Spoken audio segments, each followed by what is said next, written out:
Chapter 6. The communication of a man. Death and life are in the power of the tongue, and those who love it will eat its fruits. Proverbs 18, verse 21. You don't communicate with me, my wife said, her voice heavy with frustration. I could sense an argument brewing, and, like many men do, I shifted into defense mode. Yes, I do, I replied, but even as the words left my mouth, I knew they didn't hold much truth. The communication my wife was asking for wasn't about our brief exchanges as we passed each other in the hallway. It was about something much deeper. She was asking for meaningful conversation, emotional connection, and, most importantly, a demonstration that I was really listening to her. The reality is that I was a great public communicator. As a pastor, speaking in front of a congregation and delivering a message felt second nature to me. I was used to preparing sermons, engaging a crowd, and articulating biblical truths in a way that resonated with others. But communication in a marriage or any close relationship is different. Personal communication requires a level of vulnerability, patience, and empathy that can sometimes feel more daunting than speaking to a room full of people. I began to realize that while I might have been good at delivering a sermon, I wasn't so great at having meaningful conversations with my wife. Often, I would leave out key details of my day, forget to mention things that were important to her, or fail to follow through on conversations we had started. There were times when I thought I was communicating effectively, but in reality, I was holding back emotionally or being unclear about my feelings and thoughts. And worse, I wasn't listening well. My wife would talk about something important to her, and instead of hearing her out, I would interrupt with my opinion or try to solve the problem she hadn't even finished explaining.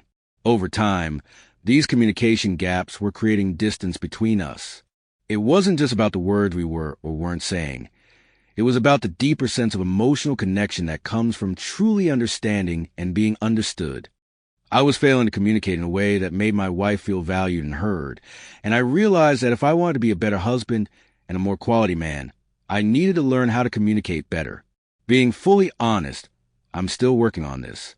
Communication is not something you master once and then forget about. It's a continuous process of learning and growth. But as I began to reflect on this aspect of my life, I realized how critical communication is in every area, whether it's with my wife, my children, my friends, or the people I lead in ministry.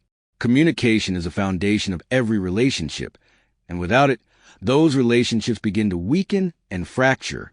In this chapter, I'll be exploring what it means to communicate well as a man, the skills required to do so, and the lessons I've learned along the way. This isn't just a theory for me. These are practical truths I've had to confront in my own life, and they've made me a better husband, father, and leader. If you're willing to lean into these principles and embrace the challenge of improving your communication, you'll find that it can transform not only your relationships, but also your personal sense of purpose and connection with others. Why communication is important to a man for men. Communication often takes a backseat to other aspects of life. We're taught from an early age that actions speak louder than words. We're encouraged to focus on what we do, whether providing for our families, excelling in our careers, or taking care of practical matters around the house. In many ways, society places more value on what men do than on what they say. But while actions are undoubtedly important, words have an equally powerful impact, especially when it comes to relationships. In Proverbs 18, verse 21, we read that death and life are in the power of the tongue, and those who love it will eat its fruits. This verse is a sobering reminder of the incredible influence our words can have. With our words, we can either build people up or tear them down. We can create an atmosphere of trust, love, and encouragement, or we can foster a sense of tension, resentment, and misunderstanding. As men, we often overlook the importance of communication because we tend to focus on tangible, measurable results. We want to fix problems, achieve goals, and provide solutions. But communication isn't just about exchanging information. It's about connecting with others on a deeper level. It's about understanding, empathy, and intimacy. And when we fail to communicate effectively, we miss out on the opportunity to build those kinds of meaningful connections. This is especially true in marriage and family life. If I've learned anything in my years of being married, it's that communication is the key to a healthy relationship. My wife doesn't just need me to bring home a paycheck or fix things around the house. She needs me to listen to her, to understand her, and to be present with her emotionally. When I fail to communicate well, it creates a gap between us that no amount of practical effort can fill. Communication is also crucial in our role as fathers. Our children need to hear us speak words of affirmation, encouragement, and guidance. They need to know that we are not only present in their lives, but that we care about what's going on in their hearts and minds. As fathers, we have the power to shape our children's lives with our words, to instill confidence, to teach them about God's love, and to model what healthy communication looks like. But beyond our families, communication is essential in every aspect of life. Whether it's in the workplace, in ministry, or in our friendships, the way we communicate can either strengthen or weaken our relationships. A lack of communication can lead to misunderstandings, missed opportunities, and damage trust, while clear and compassionate communication can build bridges, resolve conflicts, and foster deeper connections. As men, we need to recognize that communication is not a soft skill. It's a powerful tool that can either enhance or hinder our ability to lead, love, and connect with others. And if we want to be the best versions of ourselves, we need to commit to growing in this area. Effective communication skills, effective communication, is not something that comes naturally to everyone. And it's certainly not something I've always excelled at. I've had to learn, sometimes the hard way, that good communication requires intentionality and effort. It's not enough to assume that others understand what we're trying to say. We need to be clear, concise, and thoughtful in how we express ourselves. One of the most important aspects of effective communication is clarity. We can't expect others to read our minds or fill in the gaps when we leave things unsaid. I've often made the mistake of assuming that my wife or others around me knew what I meant when I said something, only to realize later that I've been unclear or vague. Clarity requires us to be specific about what we're trying to communicate and to make sure that the message we're sending is actually being received the way we intend. For example, there have been times when my wife asked me about my day, and instead of giving her a detailed answer, I would respond with something brief like, "It was fine." In my mind, that was a sufficient response. But what she really wanted was to connect with me on a deeper level, to hear about the specific things that had happened, and to understand how I was feeling about them. By being vague, I missed an opportunity to communicate with clarity and build a stronger connection. Another key component of effective communication is listening. It might sound counterintuitive, but listening is one of the most important parts of communicating well. Communication isn't just about what we say. It's about how well we listen to others. I've had to learn that sometimes the most effective way to communicate is to stay quiet and let the other person speak.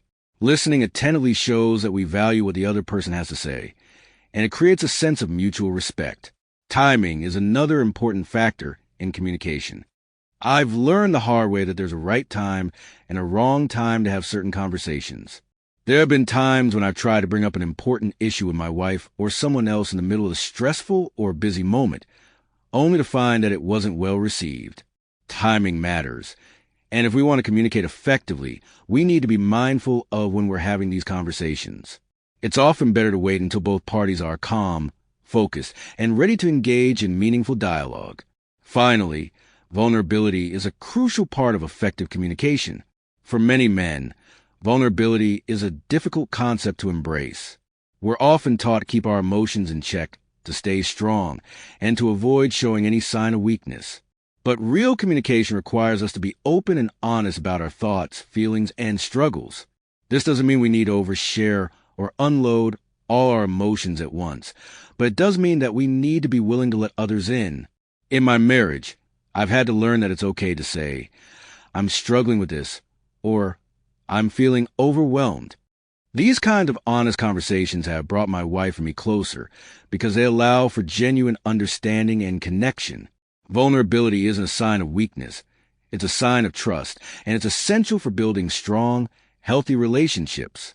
Listening with empathy listening is often misunderstood as a passive activity, but in reality, listening, especially empathetic listening, is an active and intentional skill. In the past, I've fallen into the trap of listening to respond, rather than listening to understand. My wife would share something with me, and before she even finished speaking, I would be formulating my response, ready to offer my opinion or advice. What I didn't realize at the time was that she wasn't always looking for a solution. Sometimes She just needed to be heard. Listening with empathy means putting aside our own thoughts, opinions, and solutions for a moment and fully focusing on the other person. It's about stepping into their shoes, trying to understand their perspective, and validating their feelings, even if we don't agree with everything they're saying. One of the most powerful lessons I've learned about empathy comes from the life of Jesus. Throughout his ministry, Jesus consistently showed empathy to those he encountered. He didn't just listen to people's words. He listened to their hearts. In John 11, when Jesus arrives at the tomb of Lazarus, he doesn't immediately jump into action to fix the problem. Instead, he takes the time to weep with Mary and Martha, sharing in their grief and sorrow. Even though he knew he was about to raise Lazarus from the dead, he still took the time to connect with their pain and offer comfort. This is the kind of empathy we are called to show in our relationships. It's not about rushing to offer solutions or fix the problem. It's about being present, listening with compassion, and acknowledging the other person's emotions. For me, this has been a major area of growth in my marriage. There were many times when my wife would share something difficult with me, and instead of empathizing, I would jump in with advice or try to fix the situation. But what she really needed was for me to listen, to understand, and to be with her in that moment. Empathetic listening also requires us to stay present. It's easy to get distracted, especially in today's fast-paced, technology-driven world. I've been guilty of trying to listen to my wife while also checking my phone or thinking about the next task on my to-do list. But when we divide our attention, we send a message that the other person isn't priority. To listen with empathy, we need to be fully present, setting aside distractions and giving the other person our undivided attention. One of the most transformative things I've learned about listening with empathy is that it's often more powerful than words. Sometimes, the best thing we can do for someone is to simply listen without offering advice, without interrupting, and without trying to solve the problem. When we listen with empathy, we create a space for the other person to feel heard, understood, and valued. And in that space, healing and connection can take place. Expressing emotions and needs for many men. Expressing emotions is one of the most difficult aspects of communication. We've been taught from a young age that emotions, especially emotions like sadness, fear, or vulnerability, are a sign of weakness. As a result, we often keep our emotions to ourselves, bottling them up until they eventually surface in unhealthy ways. In my own life, I've struggled with this. For years, I was hesitant to express how I was really feeling, especially when those emotions were difficult or uncomfortable. I thought that by keeping my emotions in check, I was being responsible and strong. But what I didn't realize was that by not expressing my emotions, I was actually doing more harm than good. When we suppress our emotions, they don't just disappear. They often resurface in ways that can damage our relationships. For me, this sometimes looked like frustration turning into anger or stress leading to withdrawal. I wasn't communicating my needs or emotions, and it was causing unnecessary tension in my relationships, especially with my wife. I've had to learn that expressing emotions doesn't make me weak. It makes me human. And as men, we need to give ourselves permission to express our feelings in healthy ways. This doesn't mean that we should constantly vent or complain, but it does mean that we should be honest about what we're feeling and why. When I began to open up to my wife about my emotions and needs, I found that it brought us closer together. She didn't see me as weak for sharing my struggles. She saw me as someone who trusted her enough to be vulnerable. And this kind of emotional honesty has deepened our connection and made our communication much more effective. But expressing emotions and needs isn't just about verbal communication. It's also about nonverbal communication. Our body language, facial expressions, and tone of voice all play a role in how we communicate. I've had to learn that even when I'm not saying anything, I'm still communicating something. If I'm closed off, distracted, or tense, my wife can sense that, and it affects how she perceives what I'm saying. On the other hand, when I'm relaxed, open, and engaged, it communicates that I'm present and attentive. Resolving conflicts through communication. Conflict is inevitable in any relationship, whether it's in marriage, friendships, or the workplace. There will always be moments of disagreement, frustration, or hurt. But how we handle those conflicts can either strengthen the relationship or tear it apart. In the early years of my marriage, I didn't always handle conflict well. I tended to either avoid it altogether or become defensive when my wife brought up an issue. Instead of listening to her concerns and working toward a resolution, I would try to justify my actions or explain why I was right. Needless to say, this approach didn't work very well. Over time, I've learned that resolving conflicts requires humility, patience, and a willingness to truly listen. One of the most important things I've learned is that it's not about winning the argument. It's about finding a solution that strengthens a relationship. When we approach conflict with a mindset of winning, we're more focused on proving ourselves right than on understanding the other person's perspective. James 1 verse 19 gives us some practical wisdom for handling conflict. Know this, my beloved brothers, let every person be quick to hear, slow to speak, slow to anger. In moments of conflict, it's easy to become defensive or react in anger, but this verse reminds us to prioritize listening over speaking and to keep our emotions in check. I've found that one of the best ways to resolve conflicts is to approach them with a spirit of humility. This means being willing to admit when I'm wrong, to apologize when necessary, and to seek forgiveness. It also means being patient and understanding when the other person's upset and recognizing that their feelings are valid, even if I don't agree with their perspective. I've learned that when it comes to conflict, timing matters. There have been times when I tried to resolve a conflict with my wife when we were both tired or stressed, and it only made things worse. I've had to learn to be patient and wait for the right moment to have these conversations.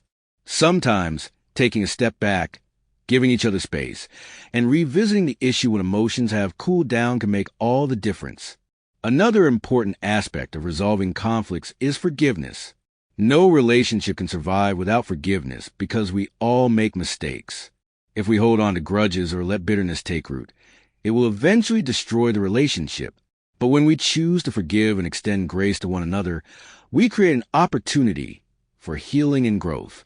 Conflict, when handled well, can actually bring people closer together.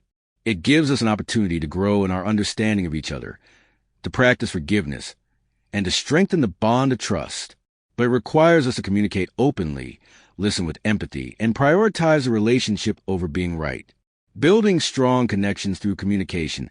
At its core, communication is about connection. We communicate because we want to connect with others, to be understood, to share our experiences, and to build relationships. But building strong connections through communication requires more than just talking. It requires intentional effort, vulnerability, and a willingness to listen. For me, this has been one of the most important lessons I've learned in my marriage and in my relationships with others. Communication isn't just about exchanging information. It's about building a relationship. When I communicate with my wife, my goal isn't just to convey facts or make plans. It's to build a deeper connection with her. And that requires me to be present, to listen, and to share my heart. Strong connections are built on trust, respect, and understanding. This is true in marriage, in friendships, and in leadership. Whether we're communicating with our spouses, our children, or the people we lead, we need to be intentional about building connections that go beyond the surface. This means being willing to ask meaningful questions, to listen without judgment, and to share our own experiences and emotions. One of the most powerful tools for building strong connections is empathy. When we take the time to understand someone else's perspective, to feel what they're feeling, and to respond with compassion, we create a space where true connection can flourish. This kind of communication builds trust, deepens relationships, and fosters a sense of intimacy that goes beyond words. Building strong connections through communication also requires consistency. It's not enough to have one good conversation and then go back to old habits. If we want to build and maintain strong relationships, we need to communicate consistently and intentionally. This means checking in regularly, being proactive about resolving issues, and staying engaged in each other's lives. The lifelong journey of communication is not something that we master overnight. It's a lifelong journey of learning, growing, and improving. As men, we often face unique challenges when it comes to communication. We're taught to be strong, independent, and self-sufficient, but true communication requires us to be vulnerable, empathetic, and open. It requires us to listen with compassion, to express our emotions and needs, and to resolve conflicts with grace. Proverbs 18 verse 21 reminds us of the power of our words. Death and life are in the power of the tongue, and those who love it will eat its fruits. The way we communicate has the power to bring life or to cause harm. It can strengthen our relationships or create distance. But when we commit to growing in our communication skills, when we learn to listen, to speak with clarity, and to connect on a deeper level, we build relationships that are strong, healthy, and life-giving.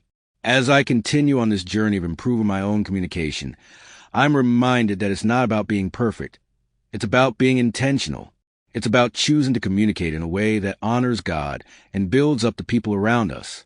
And as we do this, we become the men, husbands, fathers, and leaders that God has called us to be.